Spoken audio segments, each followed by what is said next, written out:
Attention.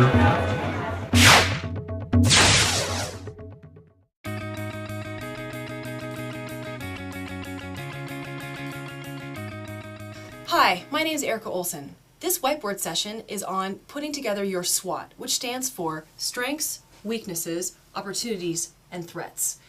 Now before you push the pause button, I'm here to tell you that we are going to talk today about how to make a SWOT work for your organization and be useful, and not just an exercise in putting together a 2x2 matrix. Alright, so let's get started. Strengths, when we identify them, what do we do with them? We capitalize on them. Weaknesses, we shore them up. Opportunities, we invest in. And threats, we identify. So let's break this down one step further. This is internal. Okay, so these are items that are internal, super important.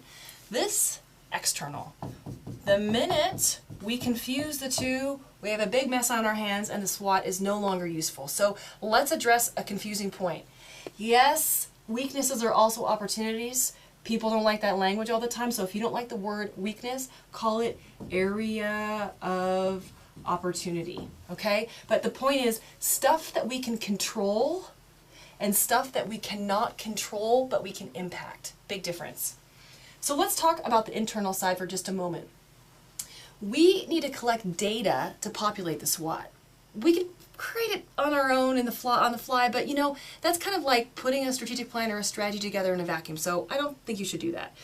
We want to get information into the SWOT based on customer feedback, your surveys, focus groups, however it is that you gather that, employee information via an employee survey, and we're looking for things such as specifically capabilities. What capabilities do we have that are strengths or weaknesses? Resources, money, brand, building, assets, that type of stuff that we have or don't have that are working for us, and processes.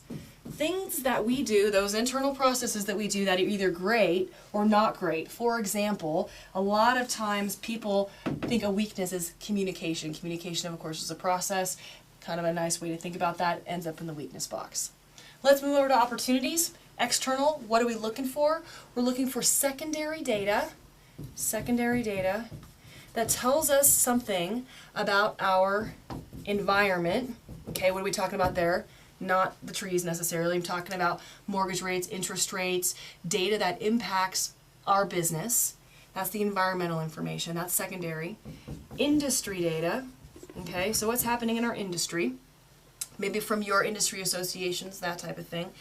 And competitive data. Okay, all of these are secondary data sources. For the most part, sometimes people hire out obtaining competitive data, that's up to you, but for the most part those are secondary data sources. The other thing that does go over here as well, however, is some customer feedback, which would be primary data, right? Stuff that we collect ourselves that deal with maybe opportunities or threats and are not necessarily related to some things that we're doing internally. So we have all this. Normally we have bullet points all over the place. What do we do with it? Well, we want to actually take this information and create a list of ideas that we would then drop into goal statements. Okay, so this is, again, big pet peeve of mine. We go through this whole exercise of putting a SWOT together and we do nothing with it because we don't know what to do with it. I'm here to tell you, and we'll look at how we identify ideas in a moment, list of ideas that then get sort of fleshed out or prioritized, and we end up developing goals and action items or objectives, whatever the case may be, in your strategic plan. So how do we come up with these ideas? Here's how we do it. We take our strengths and we match them up with opportunities. That's one thing. Another way to generate ideas is to match up weaknesses with strengths. So, i.e., do we have a strength that can offset a weakness of ours, or do we have a strength that will help us to capitalize or invest in an opportunity that's out there? Threats we need to be aware of, but one thing that we can do is say, are there opportunities that will offset these threats?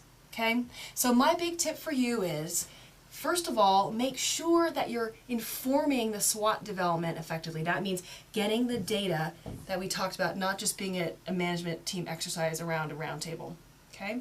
And the second thing then is make sure we do something with it, because the whole purpose is to inform our strategy development with great information, use this tool to suss it out, and then develop some great goals so you can move your organization forward.